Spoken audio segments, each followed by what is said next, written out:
আসসালামু আলাইকুম সবাইকে। অনেক দিন যাবৎ ফেসবুক, টিকটক সব জায়গায় শুধু ডিসকাউন্ট আইসক্রিমের রিভিউ দেখছিলাম। অনেকের খুবই পছন্দ হয়েছে, আবার অনেকের একদমই ভালো লাগেনি। যাই হোক, আমারও ইচ্ছে হলো যে ট্রাই করে দেখি।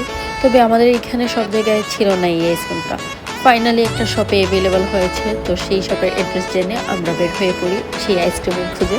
তো বের হয়ে দেখি এত সুন্দর ওয়েদার, এত সুন্দর রোদ, একদিকে রোদ আরেকদিকে ঘন কালো মেঘ। তো সব মিলিয়ে আমাদের ইচ্ছা হলো একটু ঘোরাঘুরি করি, তারপর আইসক্রিম নেওয়া যাবে। তারপর একটু ঘোরাঘুরি করে চলে গেলাম আমরা আইসক্রিমের শপে। এই তো ফাইনালি পেয়ে গেলাম। তো এখান থেকে আমরা ফুল এক বক্স নিয়ে নিই। তো বাসায় আসলাম, এখন আনবক্সিংয়ের পালা। তারপর আইসক্রিমগুলো দেখে আবার রেখে দিলাম ফ্রিজে, কারণ তখন ইচ্ছে হলো যে জাম ভর্তা খাই, কারণ আসার সময় আমরা জাম নিয়ে এসেছিলাম।